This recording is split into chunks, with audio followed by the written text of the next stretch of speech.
and many valuable takeaways.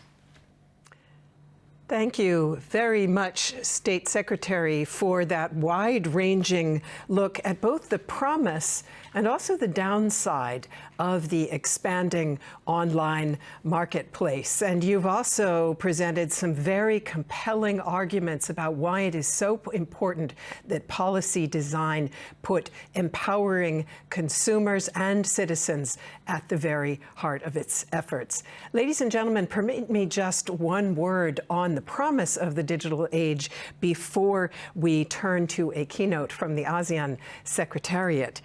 The e-commerce sector is perhaps the largest growth sector in Southeast Asia at the moment. One study records an exponential surge in digital retail of 85% year-on-year since 2020 and predicts that almost 80% of consumers in Southeast Asia will go digital by the end of the year. Picking up now on the State Secretary's theme that there is no trade-off between human-centric digital governance and business innovation, we hear more now about ASEAN's initiatives to formulate guidelines for consumer protection and also to ensure dispute resolution in e-commerce. Dear ladies and gentlemen, please note that we do welcome your questions after this keynote. And now it's my pleasure to hand over to His Excellency, Mr. Looi Teck Kheong. He's head of the Competition, Consumer Protection and Intellectual Property Rights Division at the Asean Secretariat. Welcome. You have the floor. Thank you very much, Melinda. Dato Sri Haji Hasno Zamzam bin Haji Ahmad, Secretary General, Ministry Domestic Trade and Consumer Affairs, Malaysia. Mr. Christian Kastrop, State Secretary, Federal Ministry of Justice and Consumer Protection, Germany. Fellow speakers, panelists, moderator, representatives for the ACCP, ACCEC, and GIZ, distinguished delegates, and my fellow colleagues. I will be speaking to you on the ASEAN priorities in strengthening consumer protection in the digital age. Next slide, please. The outline of my presentation comes in 4 parts. I'll be speaking on the ASEAN digital strategy. We should deal on the ASEAN digital potential, the catalyst for e-commerce, and also what are the sectors involved. The second part of it will concern the ASEAN Economic Community Blueprint 2025, where I'll be dealing with the strategic action plan and also the committee that is involved in implementation, the ACCP. And also giving you a preview of the consumer protection laws in ASEAN. The third part of my speech concerns the ACCP deliverables for the digital economy and the work that we do to protect consumer, the businesses, and also government and other sectors. And the final part is on challenges for the ASEAN digital economy, where we'll be speaking a little bit on the challenges and the e-commerce guidelines that we are developing, and also some of the gatekeepers platform line issue that we'll be dealing with. Next slide, please. Just very quickly, we just had the 53rd ASEAN Economic Ministers meeting highlights, and it was held just 4 or 5 days ago on video conference under the Brunei Darussalam chairmanship, under the theme We Care, We Prepare, and We Prosper, and under the Bandar Seri Begawan Roadmap, which relates to the ASEAN digital strategy. The ASEAN Digital Transformation Agenda would accelerate the ASEAN's economic recovery and digital economy integration. The work plan on implementation of the ASEAN Agreement for e-commerce would be ratified by the ASEAN member states, had been endorsed. And the highlights would also include the planned consolidation strategy on the 4th Industrial Revolution, and also the cross-sectoral coordination under the ASEAN Digital Integration Framework Action Plan 2019 to 2025. And at the ASEAN Economics meeting, we have also launched the ASEAN Digital Integration Index, which is basically a baseline digital integration related index to measure the level of digital trade services available. Next slide, please. And as mentioned by Ms Crane just now, the ASEAN digital potential is very great. The ASEAN internet penetration of the population penetration is between 40 to 90%. And the real GDP growth has reached about 4.8% in 2019, which outpaced the global growth at the rate of 2.9%. And ASEAN is also expected to become the 4th largest economy in 2020, and is on track to do so. We do have 650 million people who are youthful, and with nearly 60% of them below 35 years of age. Next slide, please. The COVID-19, of course, has created a catalyst for e-commerce, but other than that also, we have 40 million new users to add to the 400 million active users in 2020. Cash, of course, as a payment method have also declined from 48% to 37% in 2020, and e-wallet usage have rose from 18 to 25%. Other than that, the level of trust in e-commerce and the internet connectivity, out of 1 of 3 of the total digital service users are new. 94% of these new users intend to stay, and 80% of these users find tech helpful and indispensable. More importantly also, the mature sectors such as the e-commerce, transport and food, travel and media are also consolidated into this area. Deal activity has also picked up for the new sectors such as the fintech, health tech, ed tech, and among others, the B2B SaaS, which is software as a service startups. Next slide, please. As also mentioned by Ms. Crane earlier, yes, our Southeast Asia internet economy is growing very fast. 2015 was only 32 billion. 2019 has become 100 billion and is projected to go to 2025 to 300 billion. Next slide, please. The various sectors which are involved in the development of the digital strategy is not just e-commerce alone. We will be also building on the digital infrastructure and connectivity, dealing on issues on relating to cybersecurity, and also digital inclusion and to building digital skills so that there's no digital divide that may arise as a result of the new digital economy. Then there's the issues of data governance, the respect for privacy, and also access to data for businesses and consumers. And finally, trade facilitation and logistics. Next slide, please. So in a quick nutshell, our ASEAN's digital strategy, we have a vision beginning from the year 2000 to 2021, starting with the ASEAN framework, moving ahead to establish the agreement to establish and implement the ASEAN single window, which is basically a unification of national single windows to expedite cargo clearance for trade expedition purposes, expeditiousness. And 2016, the ASEAN framework on personal data protection, ASEAN framework on digital data governance was developed in 2018. 2019, the ASEAN Agreement on E-commerce, ASEAN Digital Framework Action Plan. In 2020, Digital Integration Index, which have been developed. And finally, 2021, the ASEAN Digital Master Plan 2025 Work Plan for E-commerce and the Regional Action Plan for implementation of the UN Group of Government Experts norms. Next slide, please. Next slide, please. So in a quick nutshell, you see that at the very top, we intend to establish an open, secure, interoperable, competitive, and inclusive digital market.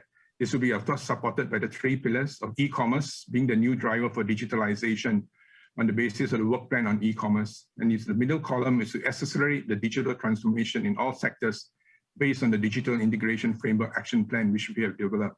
Together, they will foster, in the third column on the right side, the integration in the ASEAN ecosystem.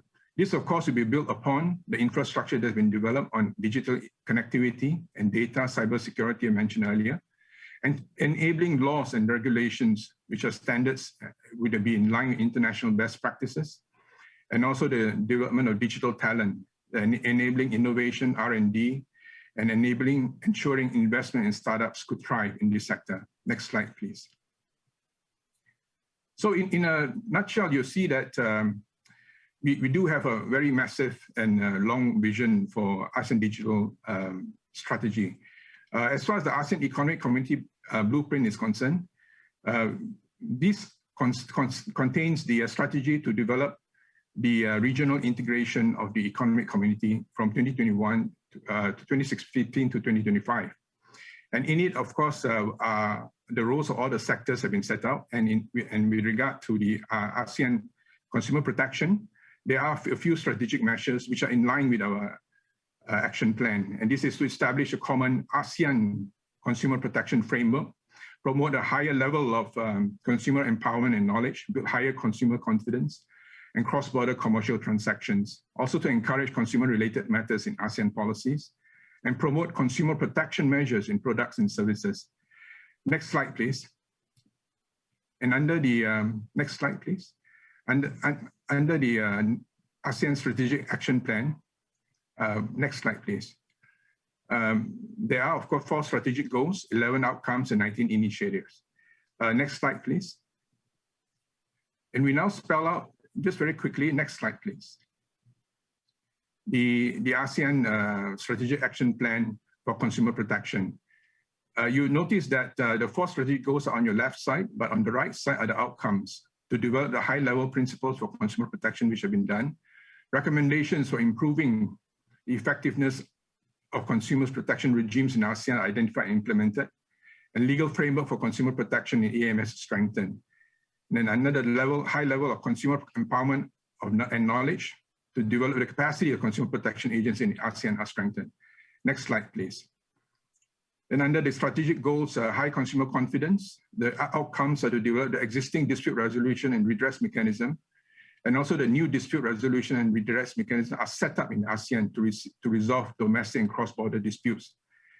Also the outcomes of product safety enforcement in ASEAN is strengthened. In relation to the integrating consumer policies, we'll develop regional platforms and tools for in ASEAN to engage and provide information to consumers at large.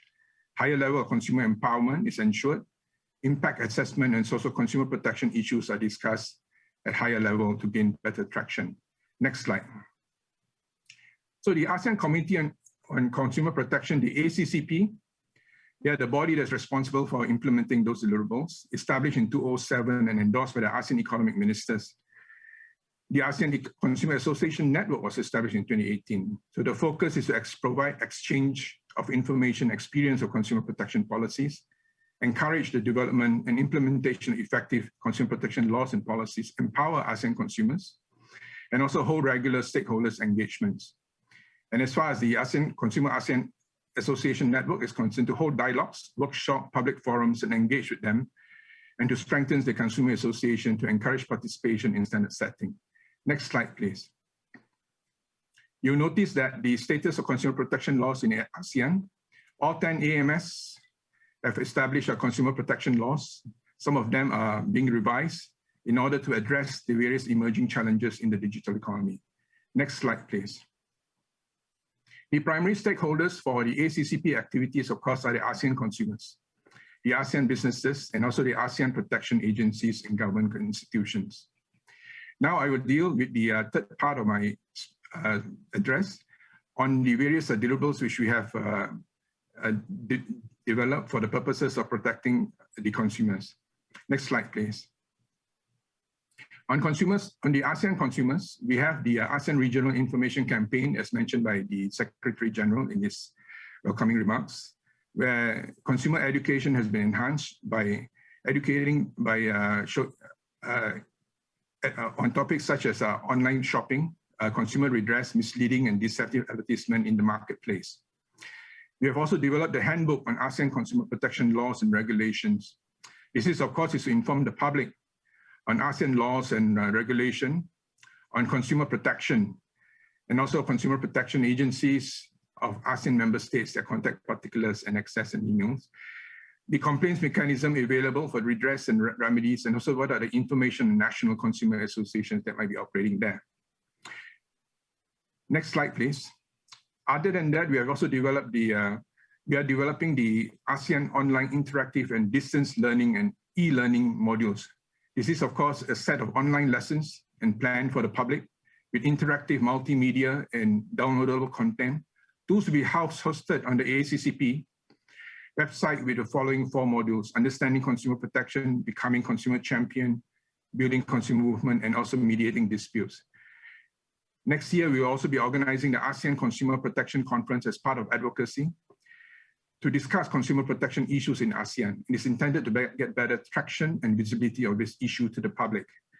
And on the module on developing the ASEAN Consumer Association guidelines, which is ongoing, these are guidelines which is to cover organizational topics relevant to running and also future consumer associations in ASEAN. Next slide, please.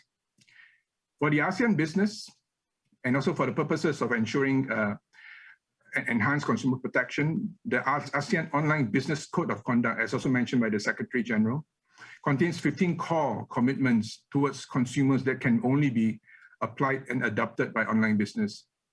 The code, of course, complies with the ASEAN High-Level Principle on Consumer Protection number 8, which is consumers in e-commerce are protected. And the joint endeavor between the ACCP and the ACCEC, the Code of Conduct, hopes to encourage online businesses to have stronger commitment on data protection, higher standard of credibility and transparency, more efforts to address complex demands and compliance, and a promise to deliver to consumers. Next slide, please. For the government institutions, we have developed the ASEAN Capacity Building Roadmap for Consumer Protection. The roadmap, of course, is to strengthen consumer protection regime in ASEAN, supportive measures to meet the goals of the ASCP to develop a regional 5-year rollover capacity building plan with a regional as well as national component building block activities. We have also developed the ASEAN Guidelines on Cross-Border B2C Dispute Resolution. This is, of course, to guide and facilitate the institution handling and infringement settlement of dispute between consumers and businesses across jurisdiction. And in relation to the ASEAN Rapid Alert System, information exchange which have been developed, the information for public of unsafe consumer products in the products uploaded by the AMS system intends to raise awareness for consumers. The next slide, please. Other than that, of course, the report on the needs and gaps in access to dispute resolution and address systems in ASEAN is an ongoing deliverables. And the purpose of it is to study the needs and gaps for the access of this in every of the AMS, with the long-term view of developing a ASEAN network of online dispute resolution and also alternative dispute resolution to ensure that cross-border disputes are resolved. Other than that, we are developing an improved ASEAN product alert system and a framework for the collection and assessment of data on product-related injuries at the national and ASEAN level. The 2 training modules to apply good consumer protection practices on marketing and advertising and data privacies are being developed at this point in time. And these are also targeted to provide government institutions with the knowledge and skills to create and implement policies that enables effective consumers law enforcement. Next slide, please. So for the government institutions, we are developing the ASEAN Toolkit on Sustainable Consumption, which is ongoing. This is basically to promote sustainable consumption to businesses, consumers, and other relevant stakeholders to enable and to capacity build government agencies to formulate policies for these purposes. The next deliverables on the guidelines on consumer impact assessment. This is the guideline and toolkit to provide a framework for systematically screening policies, law, and regulations according to the likely impact on consumers. These are, of course, important for the purposes of enabling and to know the impact of policies for future and better policy making. And the voluntary external peer reviews of national laws, regulations, and e-commerce are being we've just been completed. And in this regard, the Philippines report would be made available to the public and following its publication shortly. Other than that, next slide, please. We have developed the ASEAN Online Guidelines on Online Dispute Resolution, which is still ongoing and is a part and parcel. It complements the study on needs and gaps on the access to system and redress. The other deliverables which we have completed is the ASEAN Consumer Empowerment Index, which is an important index to ensure to find out the benchmark of national level consumers empowerment in each AMS. Currently, the ASEAN consumers are considered as moderately empowered at 63.7%. Other than that, there are 3 regional guidelines for the development of laws and regulations, of which e-commerce is what we are doing now. And one of the purposes of this conference is to use and apply the outcomes for the purpose of developing the ASEAN guidelines on e-commerce. Other than e-commerce would be the unfair contract terms and product safety and labeling. Next slide, please. We are also working with the ACCC, the Consumer Affairs Program, for the purposes of providing capacity building activities on a bilateral basis, and also to address consumer challenges on issues such as consumer product safety and also consumer scams. Next slide, please. Other ACCP activities include regular interaction with international organizations on best practices, outputs with UNCTAD and OECD, participation in UN and intergovernmental experts and law. So what are the challenges for the ASEAN digital economy? These, by and large, are still the same. Unfair online business practices, where advantage of consumers, there's a lot of taking advantage of consumers through unfair contracts on false product information. There's also the challenges of data protection, online frauds and scams. Then there's also the challenges, next slide please, on redress for national and cross-border disputes, consumer awareness and education, which have to be provided continuously, and also the issue of limited resources. If I may just move on to the last part of my presentation, the next slide, please. The e-commerce guidelines, which we are going to develop, would include the following areas: background and overview, where we will deal with the general level relevance of consumer protection e-commerce, providing orientation, devising appropriate measures, key concepts, general principles, information and disclosure. Next slide, please. Other than that, there'll be topics on data protection, privacy, mobile and online payments, liability and redress, digital literacy skills and co-regulation, and finally, regional cross-border cooperation. And finally, one important issue for us in ASEAN, of course, would be the issue of platform liability, to what extent in which we need to impose liability or obligation on platforms, and what's the role that consumers have to play in terms of looking after themselves as well, whether the principle of caveat emptor should apply.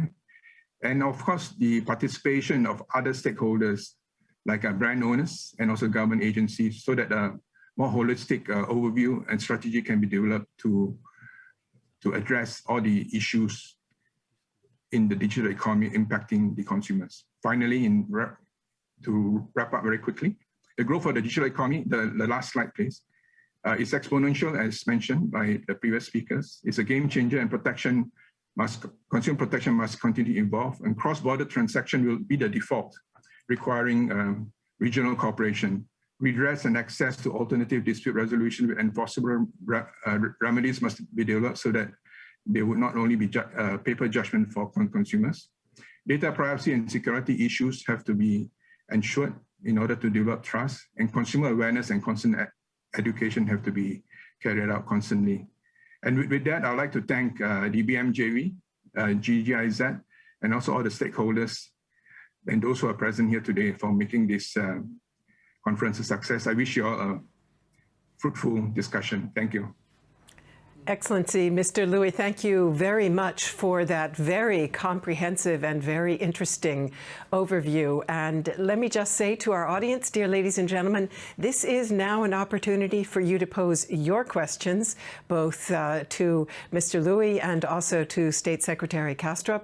Please use our question window for that. You'll see it right below the chat window on your screens on the right-hand side, and you can also send a short commentary via the chat if you like. And we do just have a couple of questions that have already come in, so I will pose those to our speakers. And the first question that has come in to us from I presume, student or perhaps professor or faculty at the University of Indonesia is this: consumer activities in the digital age are besieged by growing problems related to the complexity, opacity, and uncertainty around the use of personal data, as well as misleading, unethical, and fraudulent commercial practices. What are the challenges that consumer rights protection is facing in the digital age? Dear State Secretary, perhaps you want to list, let's say, the top 3, because that is a very big question. And I think this is the real big question we all face. And I think what is mentioned here is really, I think, the entire core of what we need to tackle. And I think my first takeaway is something which was already mentioned by my predecessor in speaking. I think, and this is really the international cooperation. I think if we have complexity, opacity, uncertainty, we really try to strive for a kind of a global understanding. What do we mean with that? And this is not just a quick and fast shot. I think this will really also need that we discuss our societies, how they are working, how can we empower people, how can we give control, and this is one very important issue, that those who give the data, who deliver the data, and this is of course very useful that they give the data, they deliver them. I think people have to be safe that they are not used against them, either in breaching the privacy, or the other issue, make economic models of natural monopolies, which in the end will destroy competition and then also consumer benefits. So we really need to bring this on a global level in the end. Of course, we have all to do our homework, but then we should discuss it in the international fora with the help of the G20, with the help of the OECD. I think this is all. This is, I think, my message to tackle this flower pot which was presented here by the question. Thank you very much. And I want to come back and dig a little bit deeper in a moment on the question of international cooperation. But first of all, to Mr. Looi, the same question. You also outlined a broad range of risks. Which are the main ones that really keep you up at night as in your capacity as head of division? Thank you very much. I think one of the main challenges is really the mastery of technology.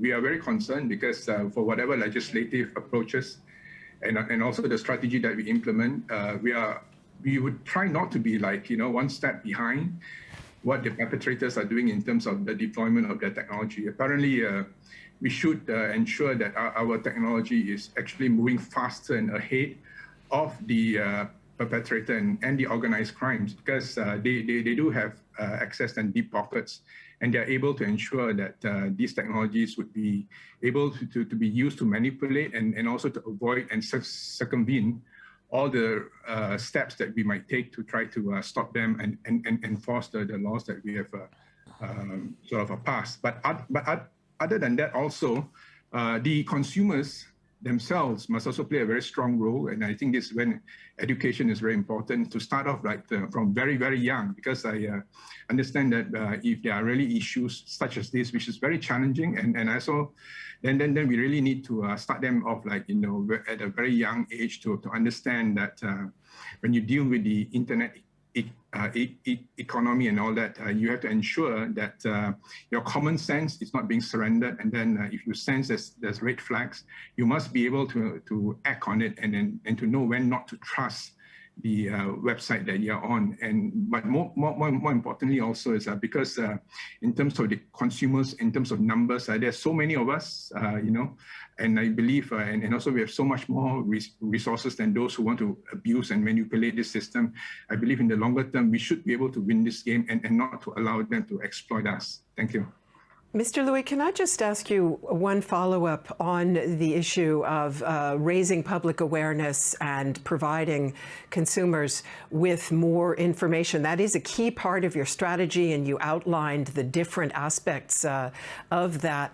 Are you concerned, though, about information overload? Is there a point at which, are there limits to empowering consumers by providing more information? I fully appreciate your questions, Ms. Crane.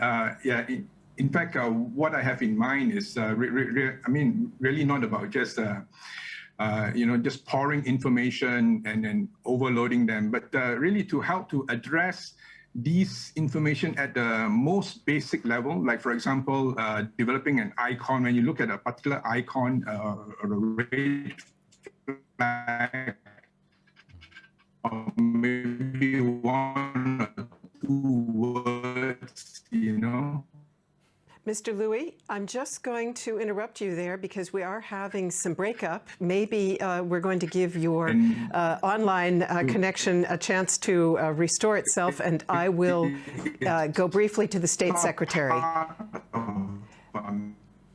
Mr. Looi, I don't know if you can hear me, but education. There we go. Better.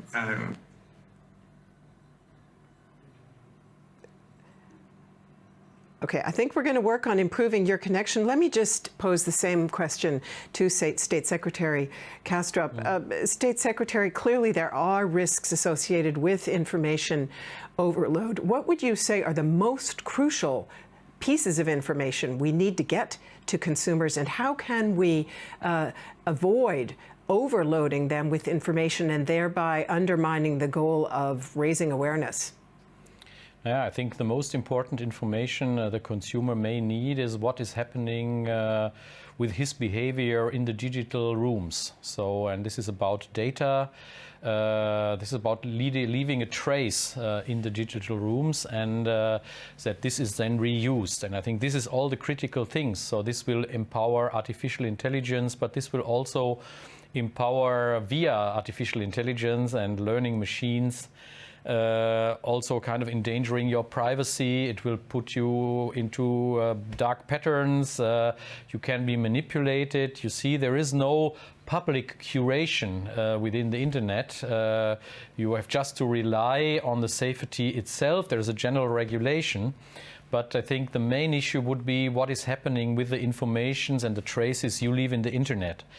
You can do this, of course, a bit with empowerment and literacy, but we may also need a kind of a societal structure for that. So what institutions in the digital room can help the individual consumers, maybe also for a kind of a collective redress.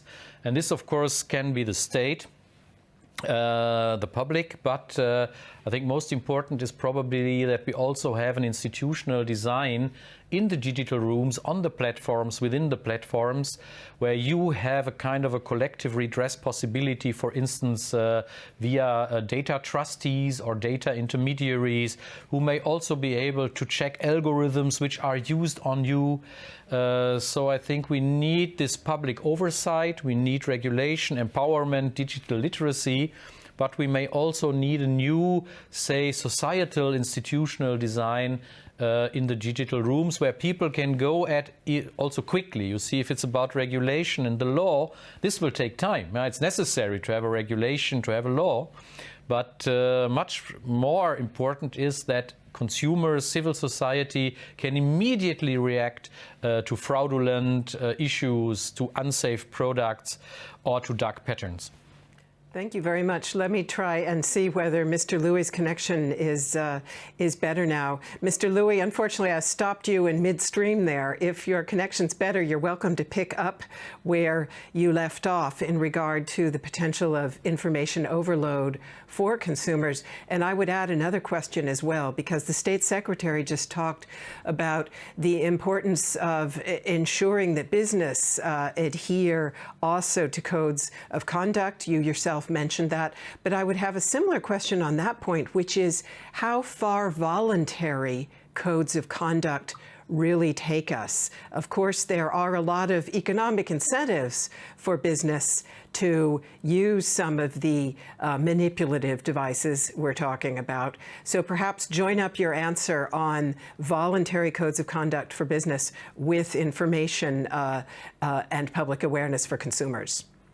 Yeah. Thank you very much. As far as voluntary compliance is concerned, of course, there would definitely be a place in which we can start by developing awareness first on the part of the consumers, and also the need on the part of the businesses to ensure that the practices comply with certain international standards. It will have to be a graduated and step-by-step approach. You can't just go straight in and start to impose laws and making it mandatory. And it also takes a long time as well. There's a need to develop, of course, some kind of a culture of awareness of ethical behavior, not only on the part of the businesses, but also whoever that access the internet for the purposes of the various business transactions that they go into. And insofar as building awareness is concerned, of course, a very important aspect of it is our own common sense. Whilst it is important to have a lot of activities and education and awareness that's being carried out in the environment, we must also rely and actually believe in our own intuition, our own judgment, and also our and also to know that we are able to tell when we are going to be taken in for a ride. So it is important to highlight those education, but it's also important to build their confidence within their personal assessment of the digital environment around them. And finally, I suppose I just want to add that we are not alone as far as the consumers are concerned. There's a need for peer references. There's a need for us to check with our friends, check with our communities and neighbors. If we come across, like for example, a deal which is like too good to be true, chances are it is going to be too good to be true and all that. And so we should refrain from parting with our monies and all that. And a lot of these are really just common sense to begin with. And sometimes it's very unfortunate to hear of a lot of the vulnerable and the marginal, falling prey to all this. But I believe the information and campaign must continue to be done, not only just in the main languages, but also in the local languages as well, in the local languages, because like in ASEAN, we've got like many different types of languages and communities, and this takes time to be translated. And I believe the work has to be continued on a regular basis. Thank you. Thank you very much. And let me now, in our remaining time, pick up just a little bit on that theme of international cooperation and how we can share best practices. At the end of Mr. Loi's remarks, dear State Secretary, he talked about looking to see what might be relevant for ASEAN, for Southeast Asia, within the new scope of the EU approach in the Digital Service Act and the Digital Markets Act. Perhaps you could just delve a bit deeper for us, if you would, as to where you see the sort of centerpiece of those two approaches and what you think might be transferable to a different set of cultural circumstances. What's the heart of the matter that perhaps could transcend regional differences? Yeah, that's a tricky question, and it's not that easy to answer, to be very honest. But nevertheless, I think if we start with the Digital Services Act, I think there are two main issues at stake. One is what we discuss here mainly. This is the so-called transaction side. It's what was happening on trading platforms. I think there, of course, it's really important that the big global players really take on their own responsibility here. So it's about the liability, and the great platforms cannot just say we just bring demand and supply together. We are kind of a neutral intermediary, as these platforms also start to produce own products, and I think they have to take some, consumer protection on themselves, and they cannot just say we are free of any liability what is happening on our platform. And I think this is one issue for sure, I think, which will be true also for the Asian countries as well. So that's one part, and I think and this is then all about micro tracking on advertising, on dark patterns, which was already mentioned here in the room. The other side, I would like to highlight is the so-called interaction side. And this is a bit about hate speech, bullying in the net, that people are were forced in the end, for instance, to drop out and say, I do leave the digital discourse. And this is so-called silencing. So, and this is why we are very eager to have a tight control also in these societal dangerous developments, that people are bullied within the net, they are hate messages, even threats posed on them. And I think this is another issue we really need to control, and this has something to do what we also discuss on the European level, what is to be notice and take down. Yeah, remember what happened in the United States, for instance, with some comments of the former president there. So I think this is really an issue which has probably a bit more intercultural differentiation. I'm very well aware of that. So there is no one-size-fits-all solution, but I think we all want to have stable societies where you can live in the digital rooms without being endangered or forced out. I think this would then also hamper the societal discourse. And last point, maybe on a very global level, and I think this will also be discussed by Monika Schnitzer later here, is about there is a certain relation also of a functioning Digital Services Act for global competition.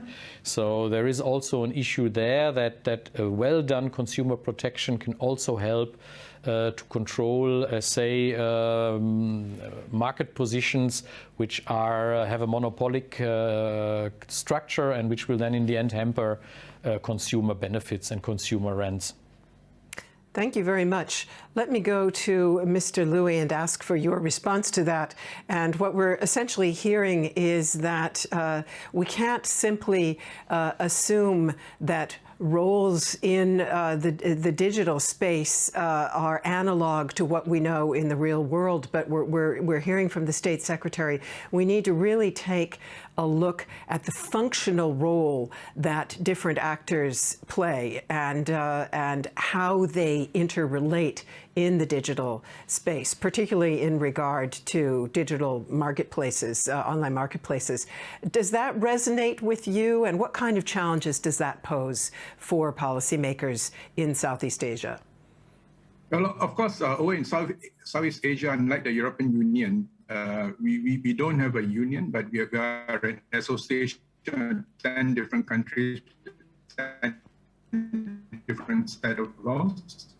So, of course, what we are doing now is to develop those domestic legislation so that will approximate some kind of a convergence, maybe with a longer view of having a more unified kind of laws. The strategy is concerned to contain and to address the scourge in the digital economy. So it's not going to be one particular stakeholder. It's going to be a holistic partnership involving both the platform owners, the brand owners, the consumers themselves, the government agencies, and also all the various intersectoral government agencies for the purposes of ensuring that we are working hand in hand and with a broad vision to try to address this scourge, because the parties and the opposite people that we are working at are the organized crimes, and they are very well organized. So we have to be more organized than that, and then because we do have a lot of resources, and then we do have all the various strategies and also the regional platform for this to happen. So I believe in the longer term, this platform and also the challenges of the digital economy can be addressed, provided that we work together and not think only about our own self-interest and also our interest from the point of view of business or whatever. Thank you very much. Thank you very much, Mr. Looi Teck Kheong, Head of Division at the ASEAN Secretariat, for sharing your thoughts with us. And I would like to also say to the audience that I'm sorry that sometimes we had some dropout on that line. Nonetheless, you have shared with us very, very interesting thoughts about where ASEAN is going in this very critical area. And I'd also like to thank State Secretary Kastrop for sharing best practices and for giving us an overview on what is being done here in Germany and Europe to enhance consumer protection, particularly in connection with online marketplaces. So, dear ladies and gentlemen, we now have an opportunity to take a break. I so much wish that we were all together and we could enjoy some fellowship while we perhaps get a bit of refreshment, but we will take this break virtually and reconvene here in exactly 15 minutes to dive deeper on the issue of how we empower consumers, how we provide them with the information that they need to make truly informed decisions in online marketplaces. So come back in 15 minutes, please, for that very interesting session. See you shortly.